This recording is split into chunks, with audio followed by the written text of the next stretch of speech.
이스라엘 백성들에게는 민족 고유의 3대 절기가 있습니다. 혹시 기억나시나요? 그 절기는 무교절과 또 맥추절과 수장절입니다. 이스라엘 민족에게 아주 대단히 뜻깊은 날들입니다. 하나님의 특별한 은혜가 풍성히 부어진 겁니다. 그래서 이제 하나님이 이 절기들을 이스라엘이 대대로 기념하기를 원하십니다. 자자손손 그들이 이 절기들을 기억하고 또 꼭 기억하고 지켜야 하는 셈이지요. 이 3대 절기 가운데 맥추절이 오늘 우리가 지키는 맥추감사절의 뿌리입니다. 맥추절은 유월절 후 7주가 지난 50일째 지킵니다. 그래서 이제 이 맥추절을 77절 혹은 오순절이라고 이렇게 우리가 부르지요.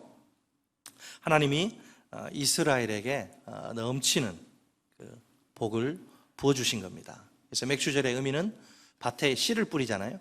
밭에 뿌린 것에 첫 수확을 거둬들이는 그런 날입니다. 이 날에는 수확의 그 첫 열매 중에서 제일 좋은 것을 골라서 하나님께 드려야 합니다. 우리가 지난 상반기를 한번 이제 돌아보기를 원합니다. 여러분 어떠셨습니까? 주께서 우리에게 정말 많은 은혜를 베푸셨습니다. 그렇죠? 그 중에서 제일 중요한 것은 뭐니 해도 생존의 은혜입니다. 생존을 위해 필수적인 것은 물론 양식이겠지요. 지난 6개월 동안 살아계신 하나님이 우리가 땀 흘려 일하도록 도우셨습니다. 우리의 노동을 통해 우리에게 먹을 것과 입을 것, 양식을 공급하셨습니다. 그래서 지금까지 우리가 매일매일 먹고 살아온 겁니다. 우리의 열심과 노력만으로 먹고 사는 게 결코 아닙니다. 그 열심과 노력보다 앞서는 것이 하나님의 은혜입니다. 먼저 하나님이 은혜를 베푸신 결과 그 열심과 노력이 열매 맺게 된 것입니다. 오늘 우리가 읽은 이 시편 100편은 감사의 시입니다.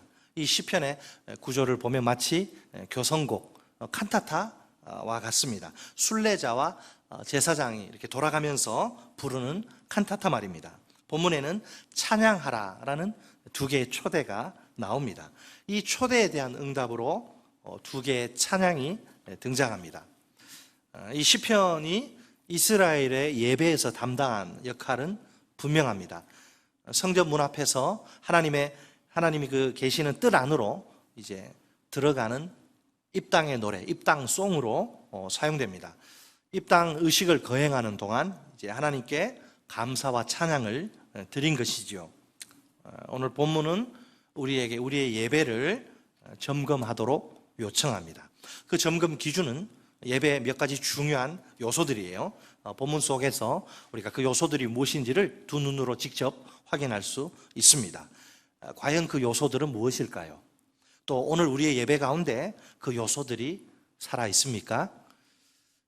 오늘 본문을 두 파트로 나눠서 살펴보도록 하겠습니다. 따라서 하십니다. 첫째, 기쁨과 즐거움으로 예배하라. 예배를 하는데 어떻게 예배하라고요? 기쁨과 즐거움으로. 우거지상을 쓰고 막 근심 걱정에 짓눌린 시커먼 얼굴로가 아니고 기쁨과 즐거움으로 예배하라. 자, 본문 1절로 2절 우리 보겠습니다. 구조를 보면 시의 구조상 3행으로 구성되는데 히브리 시에서 3행 구조에는 몇 가지 특징이 있습니다. 보통 1, 2행에는 비슷한 단어를 이렇게 반복을 하고요. 3행에 가면 이제 절정으로 나아갑니다. 자, 우선 그 1행을 보세요. 여기 1행에 보면 온 땅이여 여호와께 즐거운 찬송을 부를지어다. 한글 번역이 조금 의미가 약합니다. 이게 원래는 여호와께 막 환호성을 올리며 찬양하라. 막 탄성을 어쩔 줄 몰라서 그냥 우리 2002 월드컵 때 4강 때 난리 났잖아요. 막 뒤집어졌 전국이, 그죠? 여호와께 막 탄성을 지르고 막 환호성을 올리면서 막 그렇게 찬양하라. 그냥 즐거운 찬양보다는 환호성을 올리면서 그렇게 열렬하게 찬양하라. 다음으로 이행을 보세요. 이행에 보니까 기쁨으로 여호와를 섬기고 마치 이렇게 이제 일행과 이행이 대꾸를 이룹니다. 끝으로 삼행을 보세요. 기쁘게 노래하며 그 앞으로 나아가라. 이것은 절정입니다. 맨 먼저 일행은 찬송의 주체를 밝힙니다. 누가 찬송을 불러야 합니까? 온 땅 이렇게 돼 있어요. 그죠? 단지 이스라엘 백성들 모두를 가리키는 것이 아닙니다. 모든 세상을 다 포함합니다. 그러니까 온 세상의 모든 민족들이 전부 다 찬송을 불러야 한다 이 말이죠. 왜 그래요? 여호와는 이스라엘의 하나님만이 아니라 세상 만민의 하나님이기 때문입니다. 따라서 이제 세상 모든 백성들은 하나님 앞에 나아가야 합니다. 예배 자리로 나아가야죠. 이때 목석처럼 그냥 무덤덤한 태도는 있을 수 없습니다. 어떻게? 환호성을 지르며 찬양해야 합니다. 자, 다음으로 이행. 이행은 구체적인 그러면 섬김의 대상과 방법이 뭐냐? 그것을 소개하는데요. 온 세상 만민들이 누구를 섬겨야 합니까? 여호와. 하나님의 이름이죠. 거룩한 이름 여호와를 섬겨야 합니다. 어떻게 섬겨야 한다고요?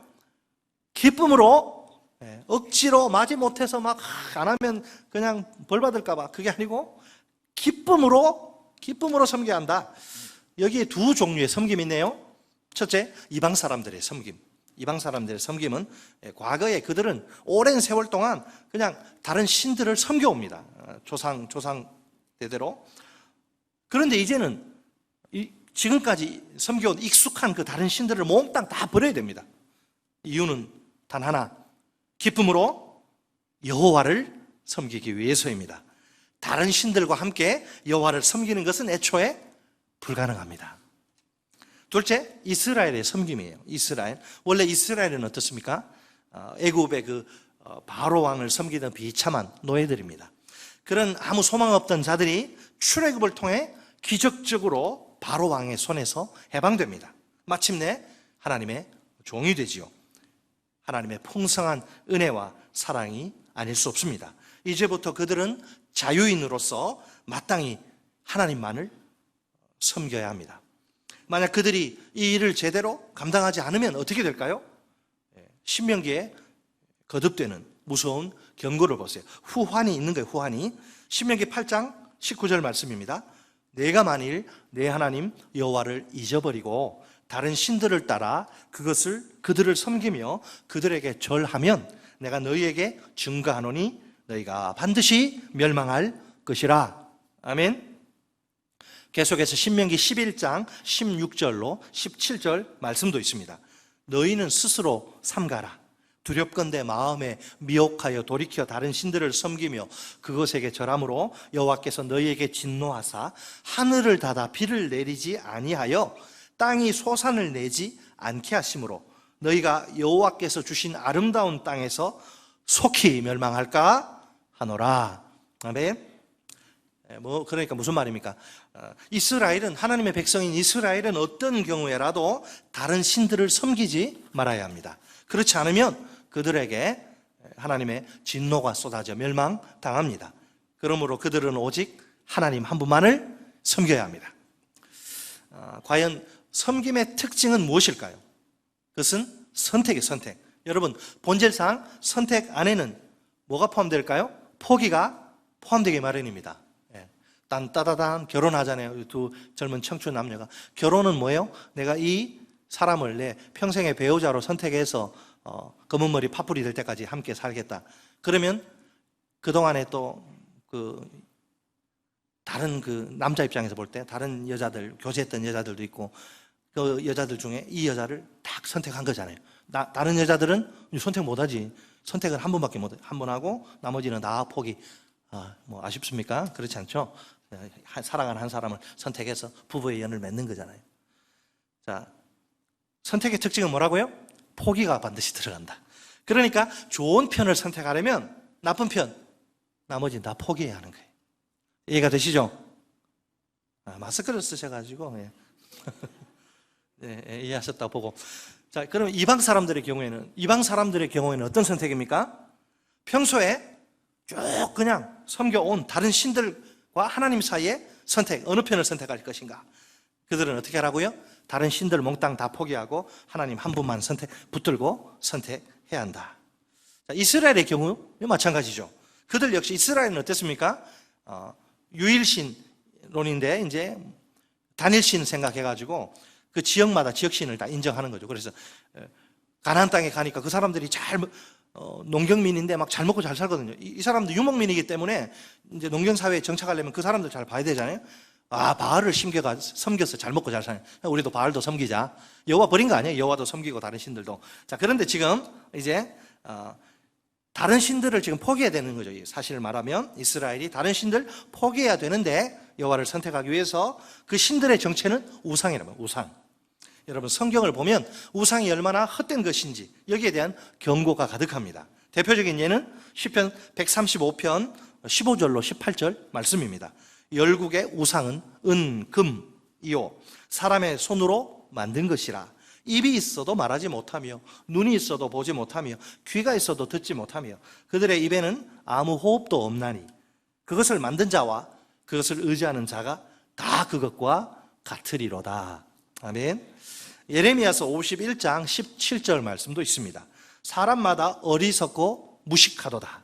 금장색마다 자기가 만든 신상으로 말미암아 수치를 당하나니 이는 그 부어 만든 우상은 거짓이요 그 속에 생기가 없음이라. 아멘. 21세기를 살아가는 우리도 올바른 선택을 해야 합니다. 누구를 섬길지 그 대상을 잘 선택해야 합니다. 우리는 세상에 헛된 우상들이 아니라 참 신이신 하나님을 선택해야 합니다. 우리의 진정한 섬김의 대상은 오직 온 우주의 하나님 한 분뿐입니다.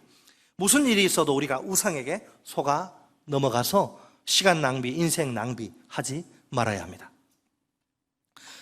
우리가 섬김의 대상이 많이 있는데 세상에는 우리가 하나님을 그 하나님 한 분을 섬김의 대상으로 딱 선택할 때 비로소 예배가 시작됩니다. 두 마음을 품고서는 온전한 예배가 불가능해요.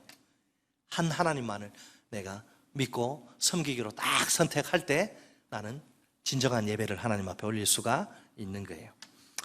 자, 본문 1절로 2절은 우리에게 그러면 예배의 중요한 두 가지 요소가 무엇인가 보여주는데 무엇이죠? 기쁨과 즐거움이라. 기쁨과 즐거움은 예배의 필수 요소입니다. 그러니까 예배는 사실은 잔치, 축제가 되어야 되는 거죠. 예? 우중충하고 막 그냥 경건하게 막 이렇게 하는 것 같은데 안에 전혀 기쁨이 없다. 그건 안 되겠죠. 기쁨과 즐거움이 예배의 필수 요소인데 여러분 꼭 기억하세요. 예배는 축제, 잔치입니다. 살아계신 하나님 내가 만나는 거잖아요. 기쁨과 즐거움이란 두 요소가 충만해야 그것이 온전한 예배요, 건강한 예배입니다. 오늘 우리가 코로나19 바이러스가 지금 종식되지 않아가지고 거리두기 지금 1단계, 2단계 하니 많이 하는데 감염의 위험이 다 있죠. 사람이 모인 곳에는. 그럼에도 불구하고 오늘 우리가 이 자리에 모인 목적이 뭐예요? 하나님을 예배하기 위해서죠. 지금 이 순간 그러면 우리가 어떻게 하나님 앞에 나아갑니까? 혹시 걱정과 근심 가운데서 나아가는 것은 아닙니까? 아니면 고통과 슬픔 속에서 나아가는 것은 아닌지요? 정말 우리가 기쁨과 즐거움으로 나아가는 게 맞습니까? 자, 오늘 본문을 보니까 예배하는 자들을 향해서 야, 환호성을 지르며 찬양해 이렇게 명령합니다. 우리라고 예배일 수는 없습니다. 벅찬 기쁨과 감격이 어우러진 예배입니다. 예배의 주인이신 하나님은 그런 예배를 우리에게 요구하시고 그런 예배를 즐거이 받으십니다. 우리가 언제나 기쁨과 즐거움으로 하나님을 예배할 수 있기를 바랍니다. 자, 그러면 여기서 한 가지 질문이 생겨요. 아니 목사님 그런 소리 하지 마십시오. 내 상황 당신이 압니까? 내가 지금 어떤 상황인데 무슨 기쁨, 즐거움, 어린 반푼어치도 없는 소리 하지 마시오. 이 기쁨과 즐거움의 이유가 뭐냐? 도대체 근거가 무엇인가? 하나님은요, 우리가 할 수 없는 불가능한 일 하라 그러고 막 하고 못하면 야단치고 그런 분 아니에요. 할 수 있는 일을 요구하는 거예요. 그러니까 기뻐할 수 있고 즐거워할 수 있기 때문에 어떤 상황 속에서도 기뻐하고 즐거워할 수 있기 때문에 기뻐하고 즐거워하라고 요구하시는 거예요. 그런 면에서 상당히 합리적인 분이죠. 하나님이 막 무대뽀로 그렇게 하는 분은 아닙니다. 왜 우리가 나는 분명히 기뻐할 수 없는데, 나는 즐겁지 않은데 왜 예배 자리에 나갈 때 기뻐하고 즐거워야 되는가?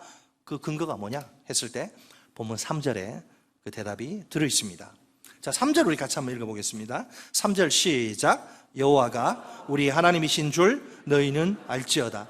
그는 우리를 지으시니요 우리는 그의 것이니 그의 백성이요 그의 기르시는 양이로다. 아멘. 자, 구조적으로 볼 때 삼행으로 이렇게 구성되는 일행이 뭐죠?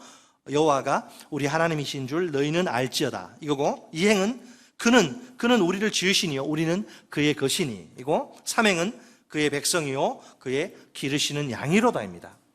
이 본문 3절이요 굉장히 중요한 그 말씀인데 기본적인 내용에 있어서 시편 95편과 아주 비슷합니다. 두 시편에서 하나님은 우리를 지으신 창조하신 분이고요, 우리는 그분의 그 목장, 양떼 목장에 사는 그의 양입니다. 하지만 시편 100편에 오면 상당히 중요한 변화가 일어납니다.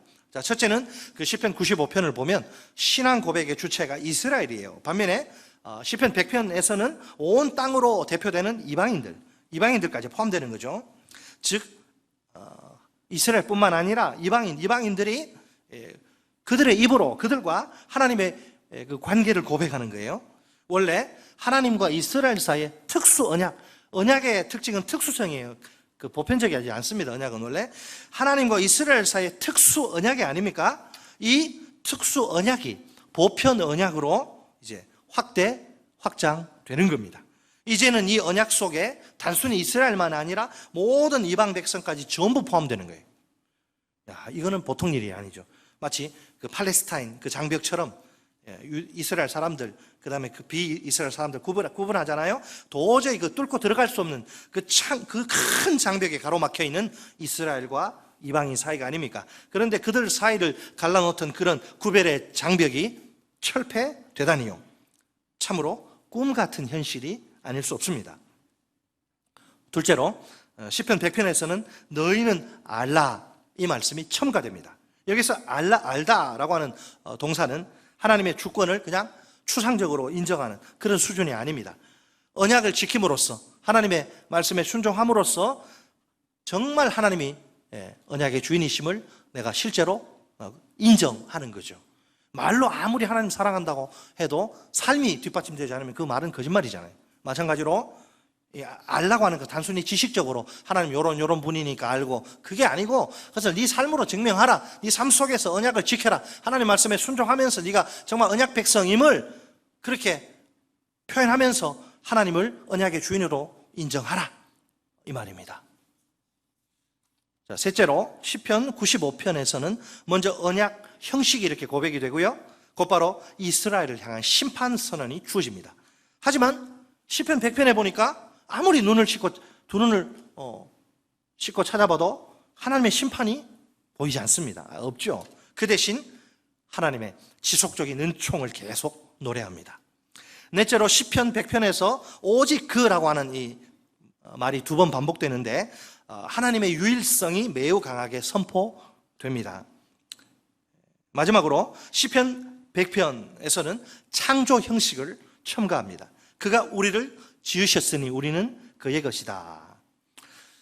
자, 이제 이스라엘뿐만 아니라 모든 이방 백성들도 자신의 피조성, 내가 피조물이다. 하나님이 창조주고 자신의 피조성을 인정해야 합니다. 하나님을 참된 창조주로 영접해야 합니다. 하나님은 누구라고요? 우리를 지으신 분이에요. 이것은 일반적인 인간 창조에 관한 고백이 아니에요. 나를 하나님의 백성으로 창조하셨다. 이것을 가리킵니다. 따라서 그들은 이렇게 고백하는 거죠. 우리는 우리의 것이 아니라 그분의 여호와의 것이다. 자, 이상의 내용을 종합할 때 우리는 누구입니까? 대단히 특별한 존재인 것이 틀림없어요. 첫째로 우리는 하나님의 것입니다. 내 인생 내 거 아니에요? 그렇게 막 살면 큰일 납니다. 나중에 내 인생 누구의 것이에요? 하나님의 것. 우리가 살아도 주를 위하여 살고 죽어도 주를 위하여 죽나니 사나 죽으나 우리가 주의 것이로다. 이거 모르는 교회 다니는 사람들 많아요. 예수 믿으면 그냥 죄 용서받고 구원 받으니까 됐다.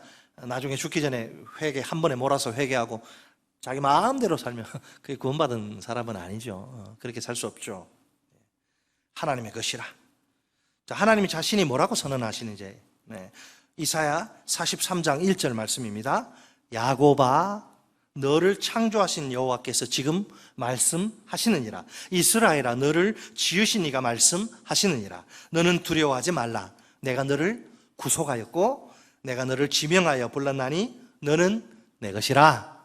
한번 따라서 하실까요? 내가 너를 구속하였고 내가 너를 지명하여 불렀나니 너는 내 것이라. 아멘. 근데 조금 이상한 게, 원래 우리가 정말 하나님 만왕의 왕이신, 왕중의 왕이신 하나님이 너 내 거야 이렇게 딱 선택하셨는데, 우리가 하나님 앞에서 사실은 아무 자격 없는, 이런 자격 없는 우리는 초라한 인생들입니다.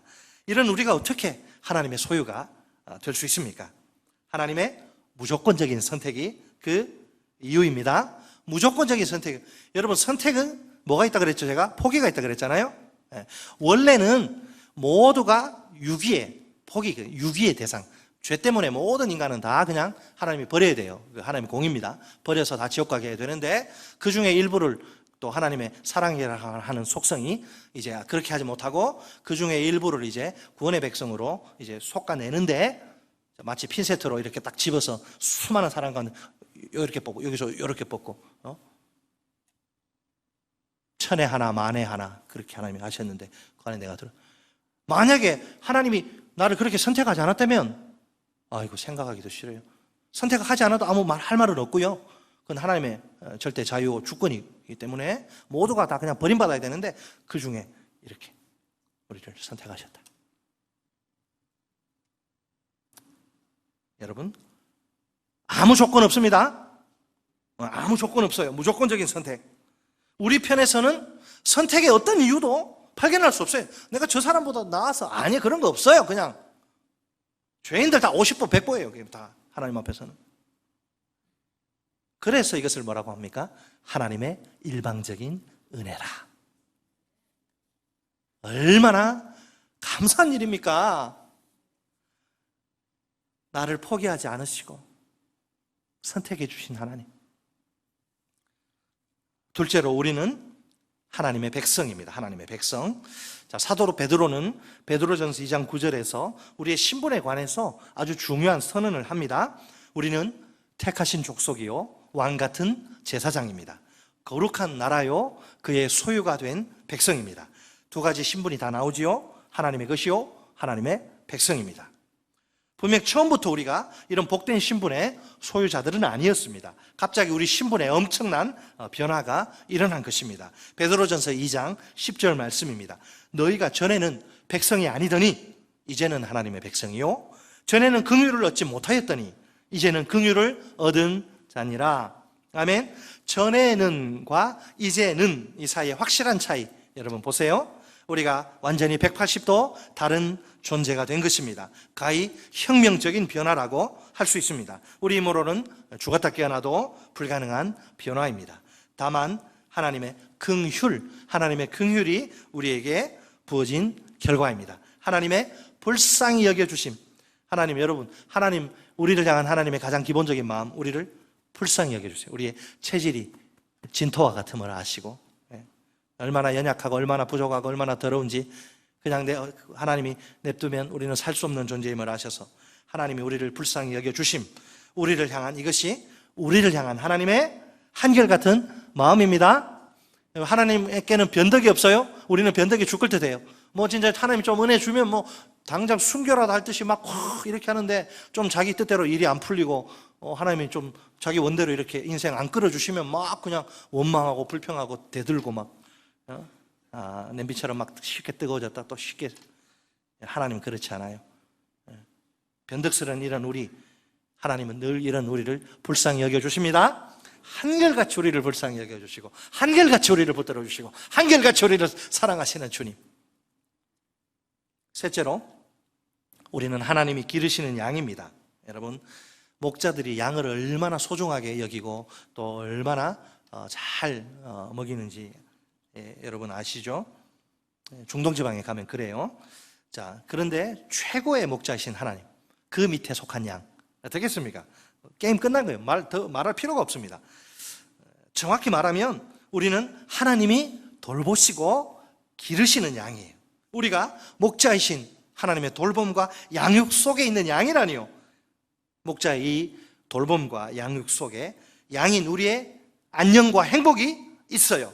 우리가 내일에 대해서 무엇을 먹을까, 무엇을 마실까, 무엇을 입을까 근심하거나 염려할 필요가 전혀 없습니다.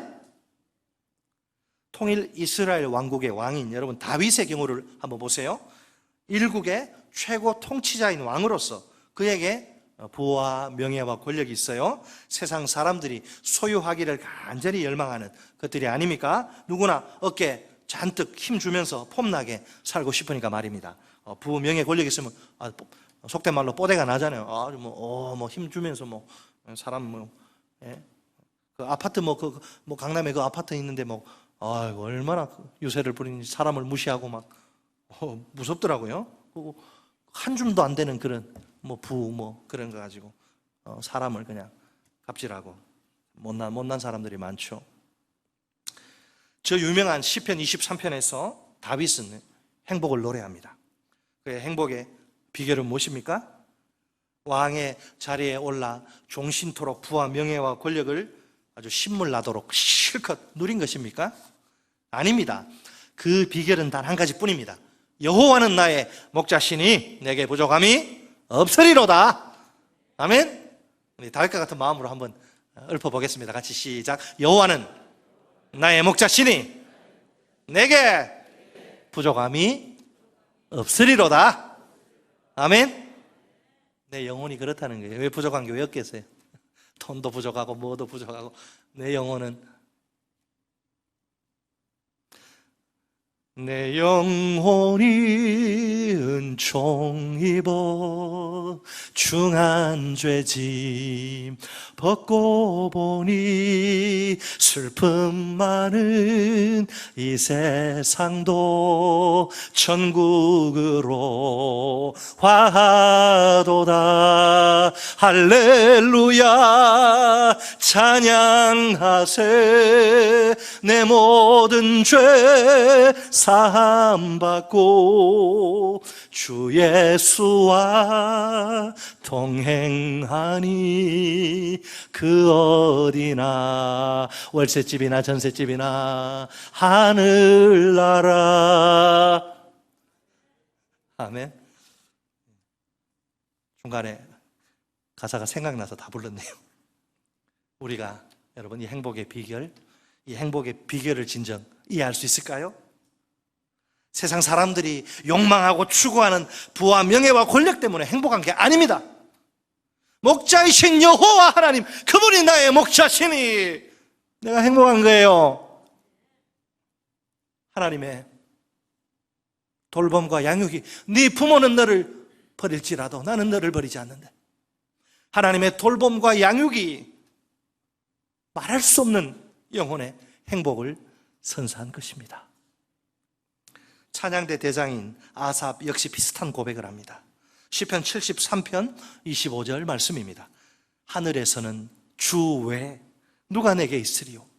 땅에서는 주 밖에 내가 사모할 리 없나이다. 아삽의 이 고백 속에서 막 뿜어져 나오는 그 행복, 정말 그것이 정말 가슴에 와 닿습니까? 제게는 오직 하나님 한 분밖에 없습니다. 하나님이 전부요 최고입니다. 그러므로 저는 하나님 한 분만으로 만족합니다. 행복합니다. 오늘 우리가 어떤 존재로 하나님을 예배하러 나아갑니까? 아주 특별한 존재로, 귀한 존재로, 고귀한 존재로 나아가는 게 맞습니까? 그의 것으로, 하나님의 것으로 말입니다. 그의 백성으로, 하나님의 백성으로 말입니다. 그의 양으로, 하나님의 양으로 말입니다. 온 우주 최고의 절대 통치자 하나님의 은혜로, 하나님이 그 은혜로 우리에게 하사하신 신분이 아닙니까? 세상에 결코 알 수도 없고 줄 수도 없는 고귀한 신분이 맞지요. 그러니 이 세상의 대통령이, 장관이, 재벌이 하나도 부럽지 않습니다. 이미 하나님이 우리를 이처럼 엄청난 존재로 만들어 주신 겁니다. 당연히 자연스럽게 우리 속에서 기쁨과 즐거움이 터져 나올 수밖에 없습니다. 기쁨과 즐거움의 다른 반응은 상상하기 힘듭니다.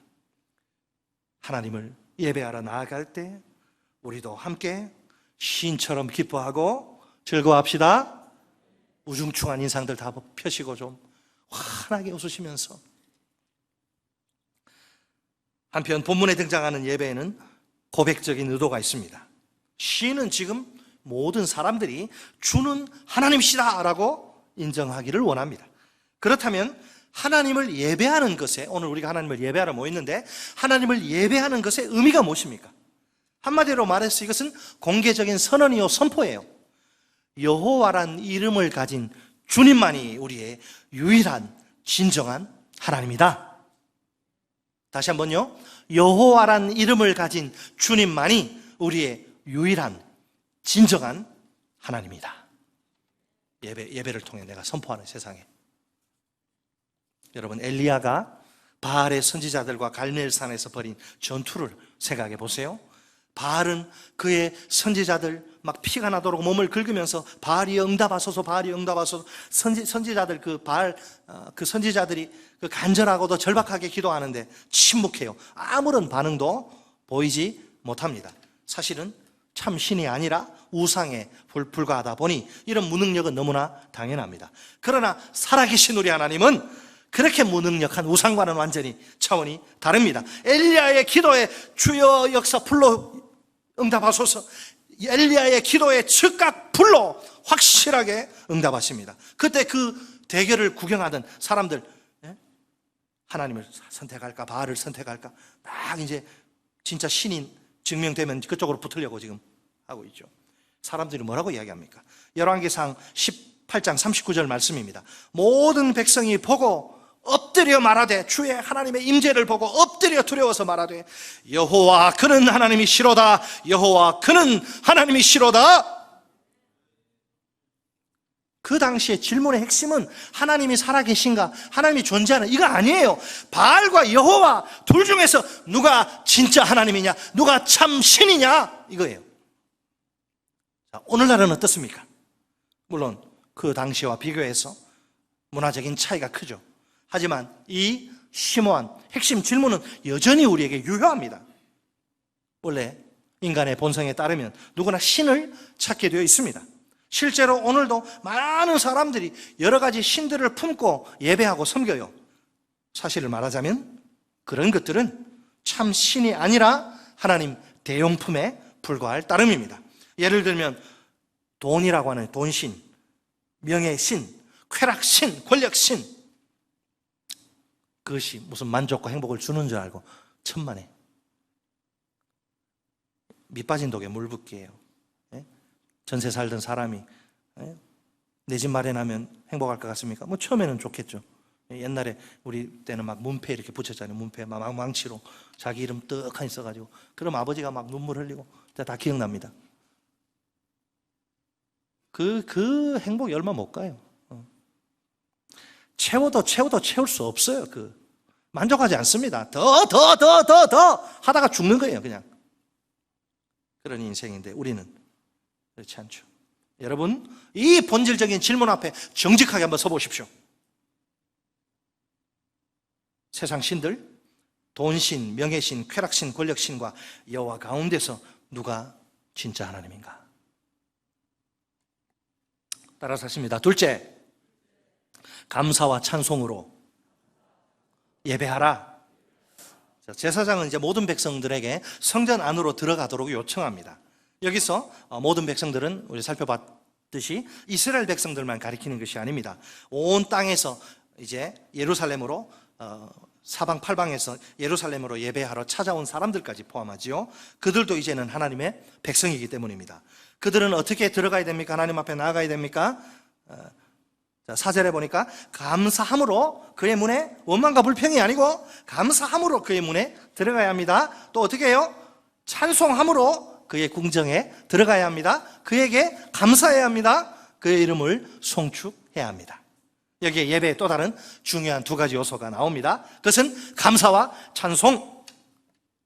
여러분, 우리가 감사하고 찬송해야 합니다. 그러면 왜 우리가 감사하고 찬송해야 되냐? 이유가 뭐예요? 먼저 첫 번째 이유, 본문 3절 다시 한번 읽습니다. 3절 시작.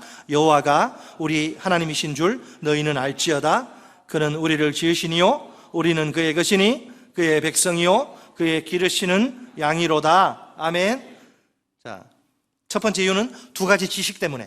그것은 하나님에 대한 지식과 우리 자신에 대한 지식이에요. 원래 이 두 지식은 독립적으로 개별적으로 존재하지 않습니다. 서로 아주 이렇게 긴밀하게 연결되어 있어요. 이 두 지식이 우리에게 보여주는 것이 무엇입니까? 우리와 하나님이 얼마나 특별한 사이인가? 우리와 하나님의 특별한 관계를 보여주지요. 하나님은 우리를 어떻게 하신 분? 우리를 지으신 분, 우리의 창조주예요. 우리는 하나님의 피조물이 되겠죠? 또 우리는 어떤 자들입니까? 우리는 그의 것, 곧 그의 소유요, 그의 백성이요, 그의 기르시는 양입니다. 여기서부터 하나님에 대한 지식이 추가로 나옵니다. 하나님은 우리의 소유주, 즉 우리의 주인이요, 우리의 왕이요, 우리의 목자입니다. 우리가 예배의 자리로 이렇게 나아갈 때 늘 두 가지를 생각해야 합니다. 우리의 예배를 받으시는, 우리의 예배 대상이신 하나님은 어떤 분인가? 하나님을 예배하는 예배자인 나는, 우리는 어떤 자들인가? 여러분, 하나님은 언제나 우리에게 최고의 존재입니다.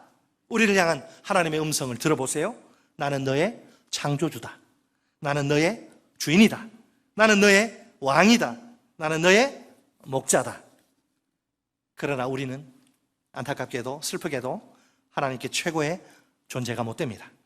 최고의 존재이기는커녕 하나님 앞에 감히 얼굴 이렇게 뻣뻣하게 들고 설 자격조차 없는 죄인들입니다. 우리가 우리 자신을 누구보다 잘 알지 않습니까? 우리 속에서 끊임없이 솟구쳐 오르는 온갖 악하고 더러운 그런 추한 욕망들을 보세요. 그 추악한 욕망들이 우리 손과 발을 통해서 숱한 허물과 죄악들을 쏟아내고 토해내지 않습니까? 그런 우리의 모습을 바라보시는 하나님의 마음 생각해 보셨나요? 얼마나 아플까요? 솔직히 하나님이 그만하면 우리 같은 인간들 포기하실 때도 되지 않았습니까? 우리같이 형편없는 죄인들 늘 원망, 그렇게 많이 은혜를 주고 사랑을 줘도 툭하면 원망하고 불평하고, 우리같이 형편없는 죄인들에게 더 이상 무슨 미련을 두실 수 있단 말입니까? 그럼에도 불구하고 하나님은 우리를 항상 최고의 존재로 대우하십니다. 끝까지 우리를 붙든 손을 놓으시지 않습니다. 언제나 변함없으신 사랑입니다. 역시 우리를 향한 하나님의 또 다른 음성을 들어볼까요? 누가 뭐래도 너는 나의 피조물이다. 너는 나의 것이다. 너는 나의 백성이다. 너는 나의 양이다. 이 하나님의 사랑을 진지하게 한번 생각해 보세요. 우리가 어찌 하나님께 감사하지 않을 수 있습니까?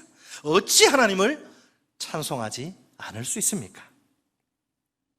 계속해서 우리 다 같이 본문 5절 말씀을 한 목소리로 읽겠습니다. 5절 시작. 여호와는 선하시니 그의 인자하심이 영원하고 그의 성실하심이 대대에 이르리로다. 아멘. 우리가 하나님께 감사하고 찬송해야 할 첫 번째 이유는 하나님과 우리 사이의 특별한 관계 때문이라 그랬고, 두 번째는 이제 하나님의 속성으로부터 나오는 이유, 그분이 선하시기 때문입니다. 제가 일부 예배 때도 강조했는데 하나님은 언제나 우리에게 선하신 분이에요. 내가 이해하지 못해도, 내가 정말 말할 수 없는 고통과 고난 가운데 1세기 그리스도인들을 보면 비참하게 죽잖아요. 예수 믿다가 빨리 막 죽고 가족들 다 죽고, 어떤 상황이 오더라도 죽음의 순간이 와도 그래도 그 순간 하나님은 내게 선하신 분입니다. 이걸 놓쳐서는 안 돼요. 그러면 우리는 모든 상황 속에서 그리 아니하실지라도 찬송하며 죽을 수 있습니다. 이해되십니까? 하나님은 선하셔요. 이 하나님의 선하심은 어떻게 나타납니까? 그의 인자하심과 성실하심으로 나타납니다. 하나님의 어떤 인자하심? 영원한 인자하심입니다. 대대에 이르는, 자자손손 이르는 성실하심입니다. 하나님이 그 영원한 인자하심으로, 헤세드 언약의 사랑으로, 영원한 인자하심으로 우리를 사랑하십니다. 그 대대에 이르는 성실하심으로 우리를 인도하십니다.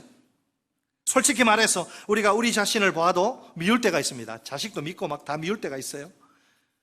우리 자식 이야기 하지 말고 우리 자신을 볼 때 참 미울 때가 있어요.